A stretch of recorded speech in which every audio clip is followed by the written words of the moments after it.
नमस्कार, स्वागत है आपका खबरी में। मैं हूं परिधि अग्निहोत्री और चलते हैं आज की अपनी खबरों की ओर। अमरनाथ की गुफा के पास फटा बादल, 15 श्रद्धालुओं की मौत। दक्षिण कश्मीर में स्थित पवित्र अमरनाथ गुफा के पास शुक्रवार शाम को बादल फटने से 15 लोगों की मौत हो गई।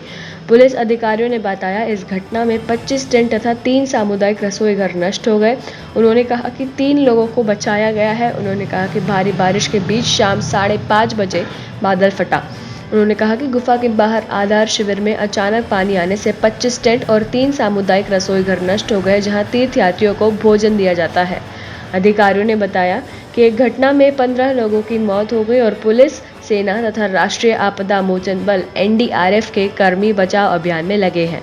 शिंजो आबे के सम्मान में आज शोक दिवस। जापान के पूर्व प्रधानमंत्री शिंजो आबे के सम्मान में सरकार द्वारा शोक दिवस की घोषणा किए जाने के आलोक में शनिवार को राष्ट्रपति भवन के प्रांगण में चेंज ऑफ गार्ड समारोह नहीं होगा।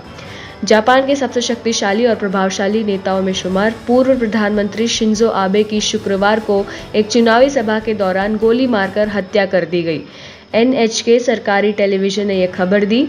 प्रधानमंत्री नरेंद्र मोदी ने आबे के निधन की खबर आने के बाद राष्ट्रीय शोक की घोषणा की।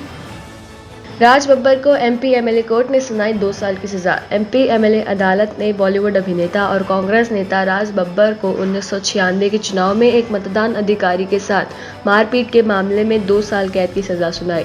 राज बब्बर को एक लोक सेवक के सरकारी कार्य में बाधा डालने और 3 अन्य अपराधों के लिए 2 साल कारावास की सजा सुनाई गई है। एक मतदान अधिकारी ने यहां के वजीरगंज थाने में मई 1996 को चुनाव के दौरान बब्बर के खिलाफ प्राथमिकी दर्ज कराई थी। देश में बीते 24 घंटों में कोविड-19 के 18,815 नए केसेस मिले। केंद्रीय स्वास्थ्य मंत्रालय द्वारा शुक्रवार सुबह जारी रिपोर्ट के अनुसार देश में बीते 24 घंटों में कोविड-19 के 18,815 नए केसेस मिले, जबकि इस दौरान 15,899 लोग रिकवर हुए हैं। इसके साथ ही वर्तमान में देश में कोविड-19 के कुल सक्रिय मामलों की संख्या 1,22,335 पहुंच गई है। देश में कोविड-19 संक्रमण के कारण अब तक 5,25,343 कुल मौतें हुई हैं।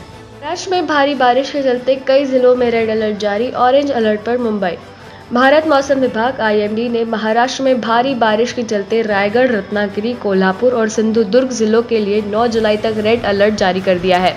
इसके अलावा पालघर, पुणे और सातारा को 8 जुलाई तक रेड अलर्ट पर रखा गया है। IMD ने बताया कि 10 जुलाई तक मुंबई और ठाणे को ऑरेंज अलर्ट पर रखा गया है।